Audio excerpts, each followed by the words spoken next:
Very good morning my dear friends and welcome back to KS educational. मैं सुप्रवीण आज आप लोगों के साथ 10th ऑफ जनवरी इंपॉर्टेंट करंट अफेयर्स डिस्कशन करूंगा और ये करंट अफेयर्स आपके आने वाले एग्ज़ाम में बहुत इंपॉर्टेंट रोल प्ले करने वाला है, क्योंकि जो कलेक्शन मैं आप तक पहुंचा रहा हूं ये एग्ज़ाम पॉइंट ऑफ व्यू से ही क्रिएट कर रहा हूं और ये सारे के सारे एग्ज़ाम में आपको क्वेश्चंस दिखते हैं और अगर आपने इसको फॉलो करा तो आई थिंक मोर देन 95% आपका करंट अफेयर्स कवर हो जाएगा। आपके लिए बैंकिंग के एग्ज़ाम हो या एसएससी का हो या रेलवे का हो, इन सभी में ये सारे के सारे क्वेश्चंस आते हैं। आप केएस एजुकेशनल हब को फेसबुक पेज इवन इंस्टाग्राम पे भी फॉलो कर सकते हैं, लिंक आपको डिस्क्रिप्शन में दिया गया है। पहला सवाल ही देखिए कितना अच्छा है कि गाजियाबाद पंडित दीनदयाल उपाध्याय खंड भारतीय रेलवे का सबसे लंबा पूर्ण स्वचालित ब्लॉक सिग्नलिंग खंड बन गया है। क्या आप मुझे बता सकते हैं कि इसकी लंबाई कितनी है? इसकी जो लंबाई है कुल वो 762 किलोमीटर का है। तो आप समझ रहे हो कुल लंबाई 762 किलोमीटर है और यह सबसे लंबा पूर्ण स्वचालित ब्लॉक सिग्नलिंग खंड बन गया है, सबसे लंबा। और इसीलिए भी यह क्वेश्चन बहुत इंपॉर्टेंट है।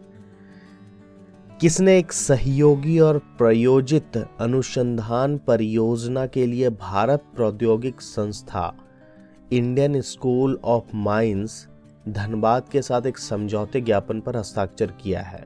और यह हस्ताक्षर किसने किया है? यह हस्ताक्षर है हिंदुस्तान कॉपर HCL के द्वारा किया गया है। तो ये दोनों जो समझौता हुआ वो किसके बीच में हुआ? Indian school of mines Dhanbad और HCL के बीच हुआ। डॉक्टर मनसुख मांडविया ने वर्ष 2023 तक देश के किस बीमारी के लिए एक उन्मूलन की समीक्षा के लिए 4 राज्य जिसमें कि बिहार, उत्तर प्रदेश, झारखंड और पश्चिम बंगाल शामिल है, सरकारों के साथ एक उच्च स्तरीय बैठक की अध्यक्षता की? और यह जो अध्यक्षता हुई वो काला अजार के लिए हुआ है, जिसे कि हम लोग ब्लैक फीवर के नाम से भी जानते हैं। ये क्या है? काला अजार। प्राण वायु नामक लघु कथाओं के संग्रह के लिए ओड कुझल पुरस्कार 2022 के लिए किसे चुना गया है? और यह पुरस्कार जो है उसके लिए किसे चुना गया है? चुना गया है अंबिका सुतन मंगट के लिए। मंगट को चुना गया है इस पुरस्कार के लिए। किसने जेसन मू को अपना नया CEO नियुक्त करने का घोषणा कर दिया? और यह किसने किया है? ये किया है बैंक ऑफ सिंगापुर ने। तो बैंक ऑफ सिंगापुर ने जेसन मू को अपना नया CEO घोषित किया है। इमो यूनी दिवस किस राज्य में मनाया जाता है? ये मनाया जाता है मणिपुर में।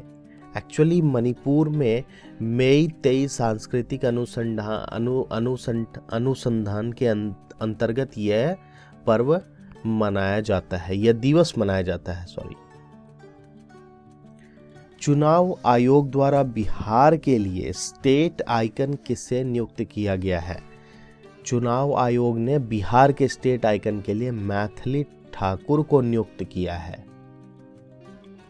किसने परिवारों के मुद्रास्फीति प्रत्याशा सर्वेक्षण, जिसे हम लोग IES भी बोलते हैं, IESH बोलते हैं, मैं बताता हूँ इसका फुल फॉर्म भी, का शुभारंभ किया?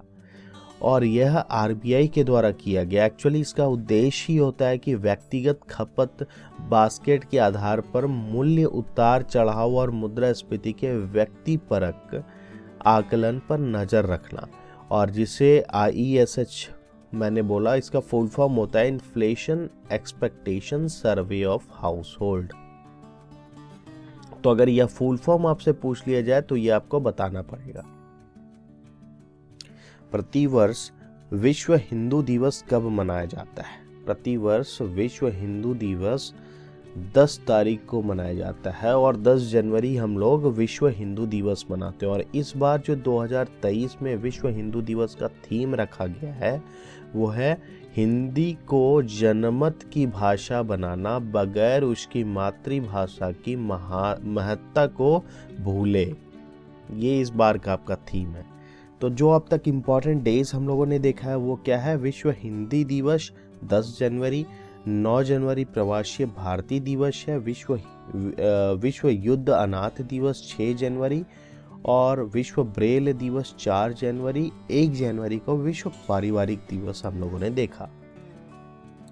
तो यही कुछ इम्पोर्टेंट न्यूज़ जो मैंने आज आपके लिए रखा था। So do not forget to subscribe KS educational. Like करना ना भूलें और शेयर कर दीजिएगा इसे अपने दोस्तों के साथ, because my dear friends, sharing is caring.